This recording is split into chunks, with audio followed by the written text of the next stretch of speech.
বন্ধুরা, আজকের ভিডিওতে জানাবো একটা সামান্য ছোট্ট বুলেট মানুষের প্রাণ কিভাবে কেড়ে নিতে পারে, আর জানবে এমন এক রহস্যময় শার্কের প্রজাতির সম্পর্কে যারা প্রায় 500 বছর পর্যন্ত বেঁচে থাকতে পারে। এছাড়া দেখবে এমন এক বিশাল প্রাণীকে যে মানুষের মতো শীষ দিতে পারে। আজকে এমনই কিছু অজানা তথ্য নিয়ে হাজির হয়েছি, তাই ভিডিওটা শেষ পর্যন্ত দেখো।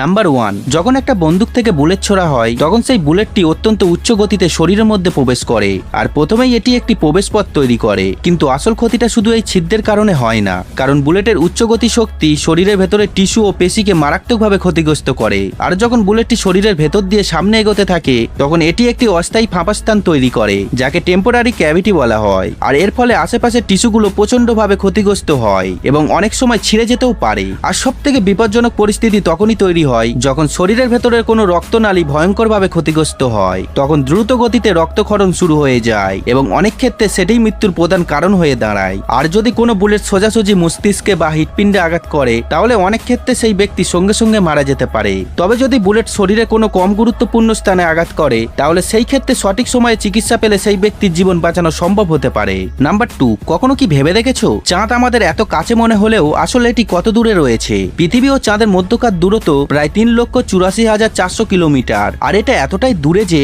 আমরা যদি সৌরজগতের সব গ্রহকে এক সরলরেখায় সাজিয়ে রাখি তাহলে তাদের সব আকার এই ফাঁকা জায়গার ভেতরে সহজেই ফিট হয়ে যাবে। মানে এতটাই দূরে রয়েছে যা ধারণার বাইরে। নাম্বার 3, দেখো এটি হলো ওয়ালরাস। এই প্রাণীটি মানুষের মতো শীষ দিতে পারে, কুকুরের মতো ঘেউ ঘেউ করতে পারে, গর্জন করতে পারে, এমনকি গড়গড় শব্দও করতে পারে। আর এত রকম শব্দ তৈরি করার জন্য সে তার মুখের ভেতরে বাতাসকে ঠোঁটের সাহায্যে নিয়ন্ত্রণ করে। তবে ওয়ালরাসের সব থেকে বিখ্যাত বৈশিষ্ট্য হলো এর বিশাল দাঁত, যেগুলোকে টাস্ক বলা হয়। এই প্রাণীর ওজন 1 থেকে 2 টন পর্যন্ত হতে পারে এবং এর দাঁত 1 মিটার পর্যন্ত লম্বা হতে পারে। আর এই দাঁত শুধু দেখানোর জন্য নয়, বরং এগুলো ব্যবহার করে ওয়ালরাস বরফের উপরে উঠতে পারে, নিজেকে জল থেকে বাইরে তুলতে পারে এবং হিংস্র প্রাণীদের আক্রমণ থেকে নিজেকে রক্ষা করে। এছাড়া বাহুবলীর মতো একে অপরের সাথে ফাইট করে গার্লফ্রেন্ডও পাঠাতে পারে। আর সব থেকে আশ্চর্যের বিষয় হলো এই টাস্কগুলো সারা জীবন ধরে ক্রমাগত বাড়তেই থাকে।